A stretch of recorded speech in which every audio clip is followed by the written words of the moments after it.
Tonight's story is not a legend, it's not folklore, it's not a conspiracy to pull from the shadows of the internet.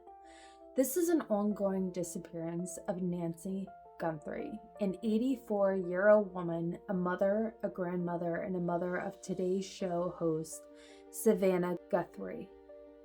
For more than a week, her disappearance has dominated national headlines. Court TV, CNN, ABC News, Laws and Crime, AP News, Fox News, US Today, news stations, even the FBI is now publicly involved.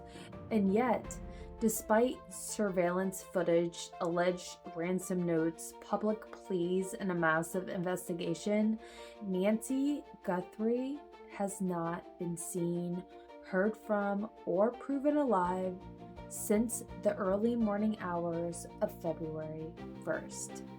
Tonight we're going to walk through this case slowly, carefully, and factually. We will lay out a minute-by-minute timeline, address confirmed evidence, examine discrepancies that matter, and finally, I will share my clearly stated personal opinion without accusing anyone who may also be a victim.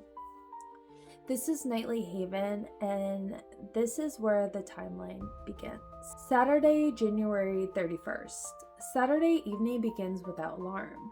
At 5:32, Nancy Guthrie Ubers to her older daughter Annie's nearby home. Family members later confirm this is a normal family gathering, dinner, conversations, and game night. Nothing reported as tense, nothing reported as unusual. No arguments, no distress, no fear. Several hours later, family members drive Nancy back to her own home in the Catalina foothills of Arizona. At 9:48 p.m., Nancy Guthrie's garage door opens. At 9:50 p.m., it closes. According to Pima County Sheriff Chris Nanos, investigators believe this is the moment that Nancy returns inside for the night. It is the time we assume that Nancy's home and probably going to bed.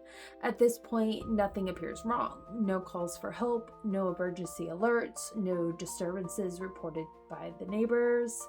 For all outward appearances, this is the last moment Nancy Guthrie's life follows a normal pattern.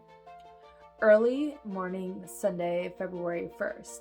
The timeline changes abruptly in the early morning hours. At 1:47 a.m., Nancy Guthrie's doorbell camera is disconnected. Now, this is critical. Not a glitch, not a power outage, disconnected. Approximately 25 minutes later, surveillance software logs movement near the home.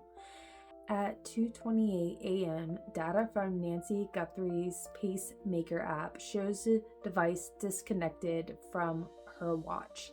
And this matters. Nancy did not leave with her watch. The pacemaker losing connection suggests interruption, not routine behavior. This window, 1:47 a.m. to 2:28 a.m., is now considered the core event periods. And here's what we do not have. No proof of life message, no audio, no communication from Nancy, and no confirmed sighting after this point. Sunday, February 1st, late morning. Nancy Guthrie typically spends Sunday mornings watching virtual church services. This is important, and this is where early public reporting caused confusion. Initial statements suggested someone from the church called. Later clarification made it clear. No one from the church called Nancy. Friends noticed she did not arrive for her virtual attendance at church and alerted the family. At 11:56 a.m., family members check on Nancy at her home and realize she is missing. At 12:03 p.m., relatives call 911. By 12:15 p.m., Pima County Sheriff's deputies arrive. Investigators begin searching the home. On the front porch, they discovered red fluid. It is later confirmed through forensic testing due to Nancy Guthrie's fluid. No explanation is immediately offered for how it got there. On February 3rd, several media outlets received purported ransom letters. The letters demand millions of dollars in Bitcoin. Deadlines are included. Law enforcement does not confirm the authenticity publicly, but they are taken seriously enough to escalate the case. On February 4th, Savannah Guthrie and her siblings released an emotional video pleading for their mother's return. "We need to know without a doubt that she is alive and that you have her."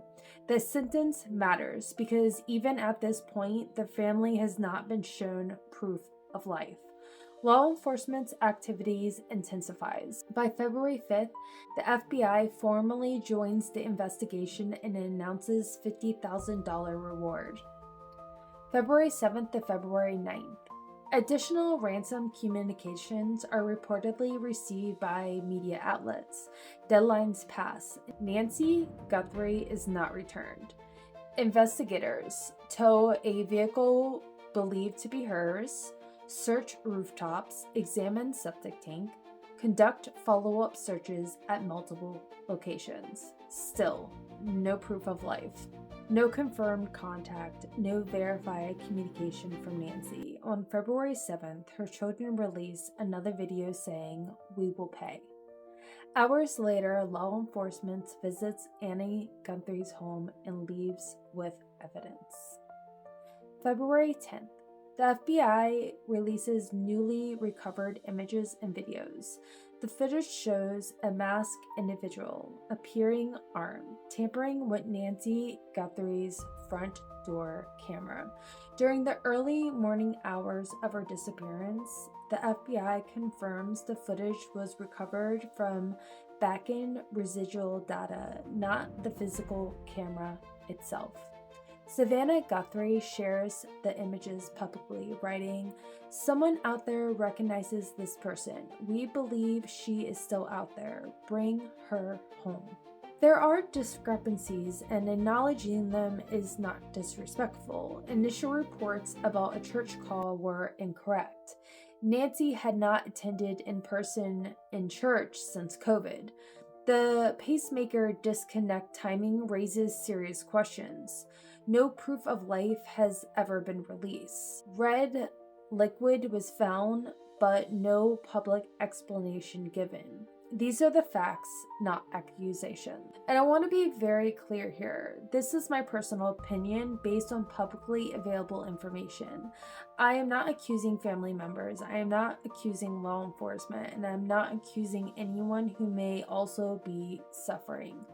But based on the red liquid evidence, the lack of proof of life, the pacemaker disconnection, the early morning camera tampering, I personally struggle to believe that Nancy Guthrie left her home alive without assistance that night.